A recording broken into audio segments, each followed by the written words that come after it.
Há um pequeno país da América Central chamado El Salvador, que tem 6 milhões de habitantes, que está mostrando para o mundo como a violência, como a criminalidade pode ser tratada e ser resolvida num curto espaço de tempo. É apenas necessário ter vontade política para isso. E por conta desse fenômeno, há um verdadeiro ódio da esquerda contra o presidente que acabou de ser reeleito com uma projeção aí de 87% dos votos. E de fato ele tem esses votos. Não é na democracia coreana ou na democracia, né, venezuelana, como diz o descondenado, é num país em que as eleições de fato foram livres. Ninguém está denunciando qualquer tipo de fraude aí. Eu me refiro ao Nayib Bukele, que é um candidato jovem, né, um presidente jovem, hoje tem 42 anos, já teve um primeiro mandato e está indo para o segundo mandato, e tem apoio massivo da população de El Salvador, que é um país pobre, mas que está crescendo nos últimos anos e conseguiu resolver o grave problema da criminalidade. Em azul aí o que você está vendo é a taxa de homicídios para cada 100 mil habitantes, e a gente vê que em 2015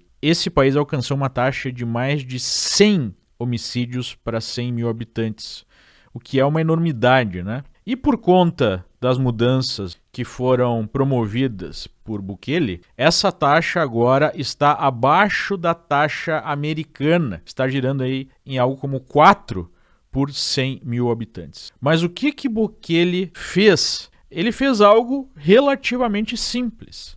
Por conta de uma situação de emergência nacional, né, de praticamente uma guerra civil não declarada, que é muito parecido com o que a gente tem no Brasil, ele declarou emergência, ele retirou direitos básicos dos criminosos e produziu a maior cadeia da América Latina e começou a empilhar membros de gangues, né, do tráfico nessa cadeia, sem direito à visita, sem direito à comunicação, né, com julgamentos mais rápidos, e nós temos um vídeo aí que retrata um pouquinho como é que isso aconteceu. Deixa eu colocar aqui na tela. Então aqui está a cadeia, né?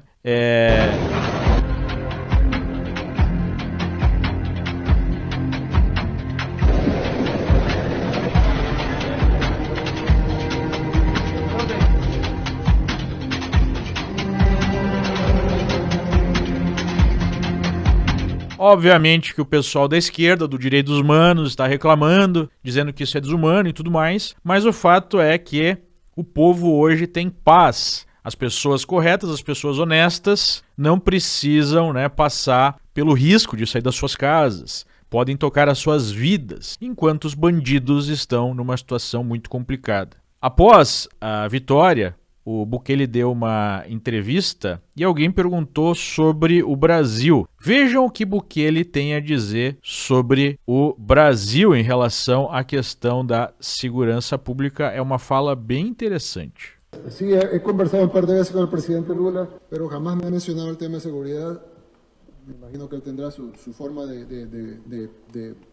el acercamiento, de abordaje que quiera hacer a la situación. Nunca hemos conversado de ese tema.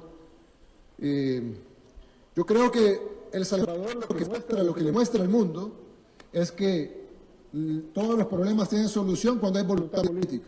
Yo creo que lo que El Salvador está haciendo probablemente tendrá muchas diferencias con lo que necesita hacer Brasil, pero sí lo que a muchos gobiernos les molesta es que El Salvador demuestra que todo se puede hacer con voluntad y que cuando un país no resuelve sus problemas, sobre todo de delincuencia, es porque no hay voluntad de resolverlos y en algunos casos porque son socios de los delincuentes. Y entonces, pues obviamente no van a atacar a sus socios. Atacar la delincuencia tiene muchos costos, pero el primero para un socio de los delincuentes es que pierde su negocio. Tiene que ser alguien que no le importe los delincuentes, que no le importe la economía criminal, que esté dispuesto a quedar la economía criminal y a poner a los delincuentes a la cárcel para que lo puedan solucionar. Entonces, ¿la receta de El Salvador se puede aplicar copy-paste en otro país del mundo? Lo dudo. Pero el ejemplo de El Salvador puede servir que un país tan pequeño, tan pobre como El Salvador está solucionando sus problemas con voluntad política y apoyo del pueblo, sí.